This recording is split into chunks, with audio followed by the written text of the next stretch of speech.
Bonjour tout le monde, ici le prof, bienvenue à cette 32e vidéo tutoriel sur GameMaker. Et aujourd'hui, nous allons poursuivre la création des chandeliers contenant les cœurs et bien sûr les items secondaires. Comme vous pouvez voir maintenant à l'écran, nous sommes déjà en train de construire l'objet qui va servir bien sûr de chandelier contenant les 4 principales armes secondaires qui se trouvent à être la hache, le couteau, la croix et l'aubinite. Bien sûr, depuis le début des vidéos, on a créé la hache et les couteaux. Pour ce qui est de l'aubinite et bien sûr de la croix, ça va se faire dans des futures vidéos bien sûr, mais c'est certain que ça sera pas les prochaines parce que j'ai l'intention, après cette mini-série de 3 vidéos pour concevoir les chandeliers, bien d'ajouter un nouvel ennemi avec bien sûr de l'endurance parce que ça fait quelques commentaires qu'on me le demande. Et pour un meilleur service, ben je vais le faire. Bon, ce que vous venez de voir là, à l'écran, pendant que je le commentais pas, c'était bien sûr la création du chandelier qui nous donnait les 4 armes.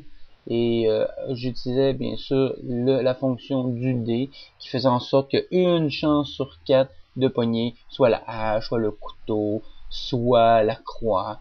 Et soit l'aubinite aussi. C'était toujours une chance sur 4. Par la suite, vous voyez que on avait déjà créé les items. Qu'est-ce qu'on fait?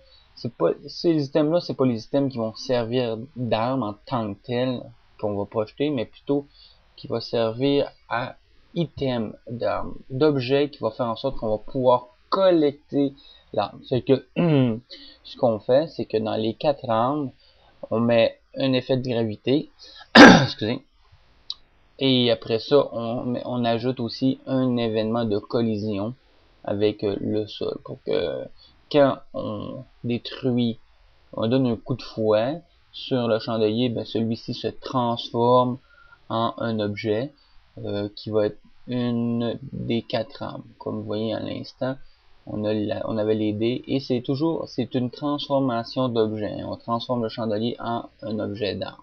On aurait pu tout simplement détruire le chandelier et faire apparaître l'arme, ce qui revient pas mal au même, sauf que c'est plus rapide de faire seulement un changement d'objet. Bon. Pour l'instant, vous voyez que je donne des coups de fouet sur les chandeliers. Bien sûr, j'ai mis la fonction seulement vers la droite et avec le hasard, j'ai des combinaisons possibles. À chaque fois que je vais revenir dans cette partie-là pour faire un test sur les chandeliers avec les armes, ben, les armes vont être différentes à chaque fois, étant donné que c'est le hasard qui, qui rentre en compte, parce que j'ai voulu faire en sorte que ça soit pas déterminé d'avance. Je trouvais que c'était un petit peu plus intéressant. Un peu comme on avait fait avec le chandelier des petits cœurs et des gros cœurs. C'est le hasard qui décide si c'est un petit cœur ou un gros cœur. Sauf que, si vous vous rappelez bien, il y avait beaucoup plus de chances. Une chance sur 2 d'avoir un petit cœur. Et pour les gros cœurs, c'était une chance sur 5. Fait que on a beaucoup plus de possibilités d'avoir un petit cœur. Et c'est normal aussi. Par la suite, j'ai créé l'image, le sprite qui va nous servir de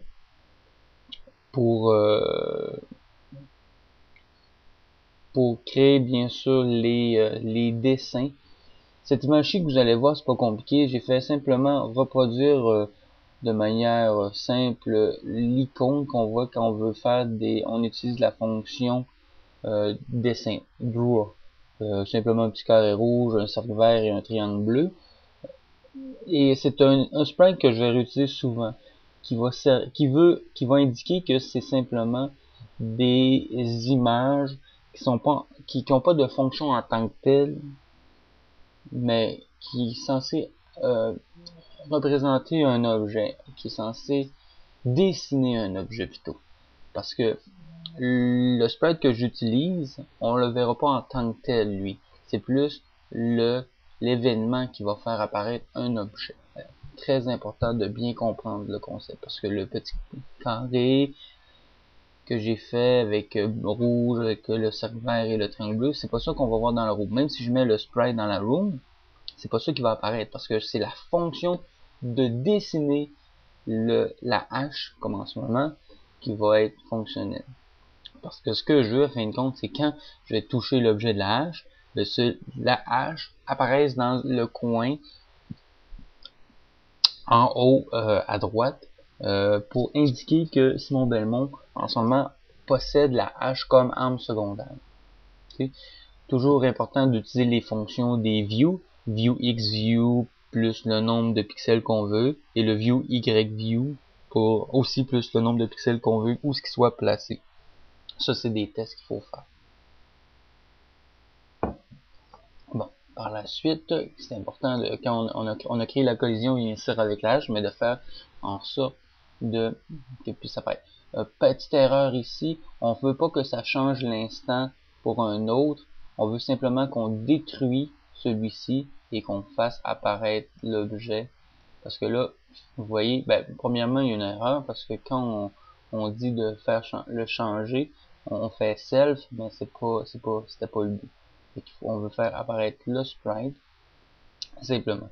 Là, ici, je suis en train de chercher c'est quoi l'erreur, mais l'erreur, c'est parce que quand j'ai fait le changement d'objet, il était coché sur self, ce qui était pas une bonne idée, parce que c'est Simon Belmont qui s'est transformé, à fin de compte. Mais l'idéal, c'est pas ça pour cette fonction-là, c'est simplement de faire carrément apparaître l'objet de la hache. Et c'est bien d'identifier, parce qu'à un moment donné, on vient avec plusieurs objets. Le draw item, c'est bien que ça soit draw item hash, après ça couteau, après ça eau bénite, et etc. Ici, toujours la fonction du hasard qui fonctionne. Vous voyez, là, quand j'ai touché l'objet, celui-ci s'est détruit parce que c'est ça que je voulais. Et aussi, je voulais qu'il fasse apparaître en plus la hache. Pour la hauteur, tout ça, où ce qu'elle apparaît exactement, ça, vous pouvez le modifier. C'est toujours une question de beaucoup d'informations, parce que vous allez voir dans l'autre vidéo que quand je vais ajouter le nombre de cœurs, parce on va le visualiser, le nombre de cœurs qu'on va posséder, parce que vous savez, les cœurs, c'est très important pour savoir combien de fois on peut utiliser les armes secondaires. Tout ça, faut s'arranger que l'information soit à peu près dans le même secteur, puis ça, faut modifier au fur et à mesure en ajoutant d'autres informations. C'est pour ça que y a pas les chiffres que vous voyez à l'écran en ce moment, c'est pas les chiffres peut-être que vous allez utiliser, parce que dépendamment de la grandeur de votre view, excusez, un chat dans la gorge. Bon, dépendamment de la grandeur de votre view, dépendamment des pixels que vous utilisez, la résolution, tout ça rentre en ligne de compte. C'est que c'est à vous de faire des tests, en fin de compte, c'est ça que je veux dire, pour faire ce que c'est le mieux pour vous. Bon. On fait la même chose avec le sprite des couteaux, de l'objet couteau. Quand Simon Belmont va rentrer en collision, celui-ci doit faire apparaître l'objet des couteaux. Ici, ce que j'ai fait, j'ai simplement dupliqué le premier objet qui était la hache. Bien sûr, j'ai changé le nom pour couteau et j'ai changé aussi l'objet qui devait être quand il allait faire apparaître, qui était le couteau. Sinon, il allait faire apparaître une hache, normalement. Ça, les duplications, c'est beau, ça fait sauver du temps, mais il faut toujours vérifier que tout est bien modifié. Parce que sinon on peut faire apparaître des choses qu'on ne voudrait pas. Ici, vous voyez une petite erreur. C'est pas une erreur, c'est parce que c'est une chose à faire. C'est que quand on touche la hache, il faut s'arranger que quand la hache, on l'a, c'est seulement la hache qui est là. Fait que par défaut, l'autre objet, il faut le faire disparaître. C'est que dans le futur, on va avoir pas simplement le couteau qui va disparaître, on va tuer la hache, mais il va y avoir l'eau bénite et il va y avoir la croix aussi. Par défaut. Si on touche un objet, les trois autres devraient disparaître. Pour pas qu'il y ait accumulation. Ça, c'est très, très important. Sinon, il va y avoir superposition des objets. Bon, là, comme vous pouvez voir, on continue, on a toujours la fonction des cœurs qui n'est pas effective, mais qu'on va faire dans la troisième et dernière vidéo sur les chandeliers. Mais vous avez vu que ça fonctionnait. Même si on touche plusieurs objets, que ce soit la hache, que ce soit le couteau, ben par défaut, l'objet précédent disparaît parce qu'on touche l'autre objet. Ça, c'est super important, sinon vous allez sûrement créer un conflit parce qu'il va y avoir les deux objets en même temps. Peut-être même ça va vous faire lancer les deux objets en même temps. Là, en ce moment, ce que je fais, c'est que j'indique qu'il faut absolument que j'aie une valeur de 1 pour pouvoir lancer les objets. Vous voyez, là, j'ai la hache. Je pouvais pas lancer le couteau. Là, j'ai le couteau, je peux lancer des couteaux. OK, pour la fonction couteau. C'est ce que j'ai ajouté tantôt. Faut faire attention parce qu'il y a un petit problème technique que je me suis rendu compte après, que je corrige bien sûr par la suite, puis je le dis sûrement dans l'autre vidéo, c'est que je mets égal à 0, égal à 1. OK?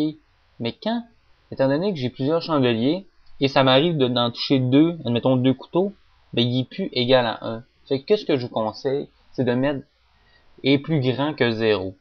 Ça fait que si vous touchez 2H, 3H, parce que, étant donné que ça reste pas à 1, ça peut aller, tu peux avoir 2 à 3H qui apparaissent une par-dessus l'autre, parce qu'ils sont tous dans le même coin, ben, si vous laissez ça seulement égal à 1, si vous touchez une deuxième H, ça marchera pas. Par la suite, si vous vous rappelez bien, quand on a créé des couteaux, on les avait créés dans une touche, et là, pour les haches, on les avait créés dans une autre touche.